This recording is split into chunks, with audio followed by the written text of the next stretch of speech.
सोचिए जरा, क्या ये हो सकता है कि इन्वेस्टमेंट पर अब तक की सबसे अच्छी किताब आज से 75 साल पहले लिखी गई हो।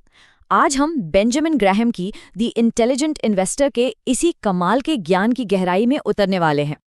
और ये बात कोई और नहीं बल्कि दुनिया के सबसे कामयाब इन्वेस्टर्स में से एक वॉरेन बफेट कह रहे हैं। वो अपनी जबरदस्त कामयाबी का क्रेडिट इसी किताब को देते हैं। सोचिए, उन्होंने इसे सिर्फ 19 साल की उम्र में पढ़ा था और वो कहते हैं कि उस एक किताब ने उनकी पूरी जिंदगी का नक्शा ही बदल दिया। और बात सिर्फ बफेट की ही नहीं है। आज भी दुनिया भर के इन्वेस्टर्स और रीडर्स इसे इन्वेस्टमेंट पर लिखी गई नंबर 1 किताब मानते हैं।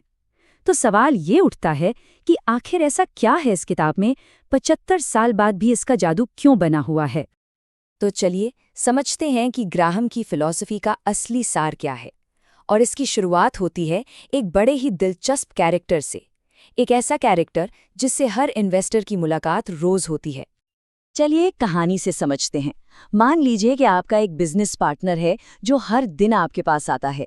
वो हर रोज आपको अपनी कंपनी के शेयर खरीदने या फिर आपके हिस्से को खरीदने का एक ऑफर देता है।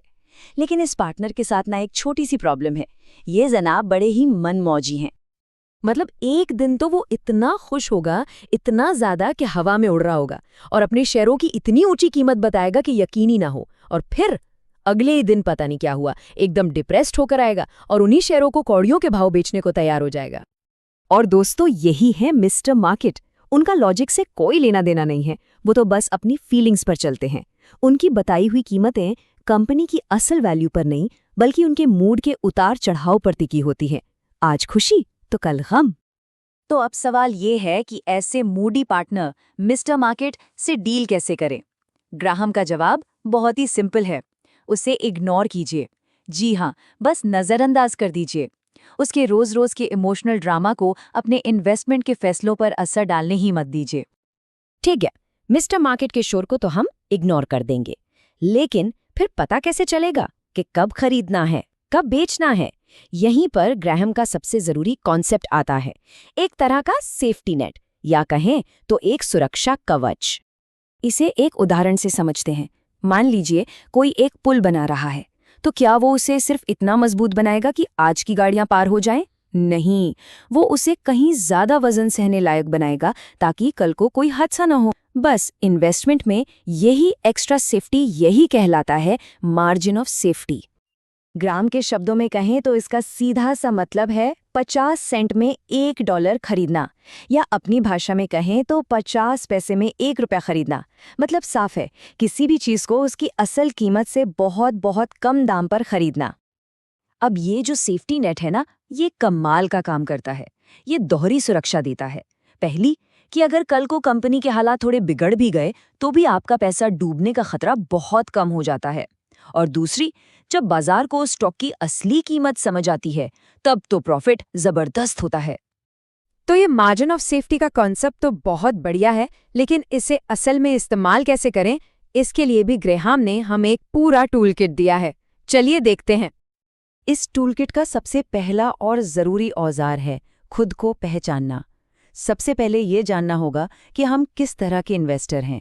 क्या हम वो हैं जो बस पैसा लगाकर आराम से बैठना चाहते हैं, जिन्हें ज़्यादा सिरदर्दी नहीं चाहिए? अगर हाँ, तो हम हैं डिफेंसिव इन्वेस्टर।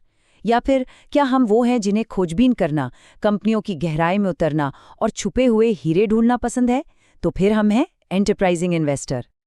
अब जो ये एंटरप्राइजिंग इन्वेस्टर है ना, उसके लिए ग्राहम ने एक बहुत काम का टूल दिया, ग्राहम नंबर।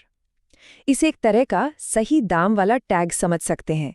ये एक फॉर्मूला है जो बताता है कि मिस्टर मार्केट चाहे कुछ भी कह रहा हो, किसी स्टॉक की असल में वाजिब कीमत क्या हो सकती है। ये फॉर्मूला कंपनी की कमाई और उसकी बुक वैल्यू, इन दो चीज़ों पर टिका होता है।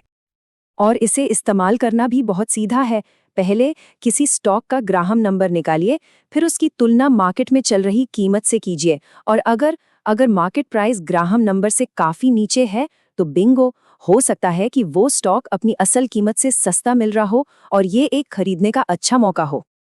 अब सोचिए, ये सारे विचार, ये सारे टूल्स आज से लगभग 1 सदी पहले दिए गए थे, लेकिन आज भी ये उतने ही काम के हैं जितने तब थे। सच कहूं तो आज के इस भागते दौड़ते बाजार में शायद इनकी ज़रूरत पहले से कहीं ज़्यादा है। उनका ये सफ़र कोलंबिया बिजनेस स्कूल के क्लासरूम से शुरू हुआ। फिर 1934 में उनकी किताब आई सिक्योरिटी एनालिसिस और 1949 में आई द इंटेलिजेंट इन्वेस्टर, जिसने वैल्यू इन्वेस्टिंग को आम लोगों तक पहुंचाया। और फिर 1951 में एक नौजवान वॉरेन बफेट खास तौर पर ग्राहम से सीखने के लिए कोलंबिया आया। और आज ग्राहम के सिद्धांत ही दुनिया भर में वैल्यू इन्वेस्टिंग की बुनियाद हैं। बफेट खुद मानते हैं कि 19-20 साल की उम्र में ग्राहम से उन्होंने जो भी सीखा उसे ही उन्होंने अपनी पूरी जिंदगी लागू किया। हाँ, ये बात और है कि बफेट ने ग्राहम के आइडियाज़ को एक कदम और आगे बढ़ाया। उन्होंने सिर्फ सस्ती कंपनियों पर ध्यान नहीं दिया, बल्कि बेहतरीन कंपनियों को वाजिब दाम पर खरीदने पर फोकस किया। तो आखिर में एक सवाल बचता है, आज की इस दुनिया में जहां हाई स्पीड ट्रेडिंग है, क्रिप्टो है और हर कोई बस रातों रात अमीर बनना चाहता है, क्या ग्राहम का ये धीरज वाला फैक्ट्स पर आधारित तरीका आज भी उतना ही काम का है? या शायद आज के इस शोर शराबे वाले बाजार में लंबे समय में कामयाबी पाने के लिए हमें इसी अनुशासित सोच की सबसे ज्यादा जरूरत है?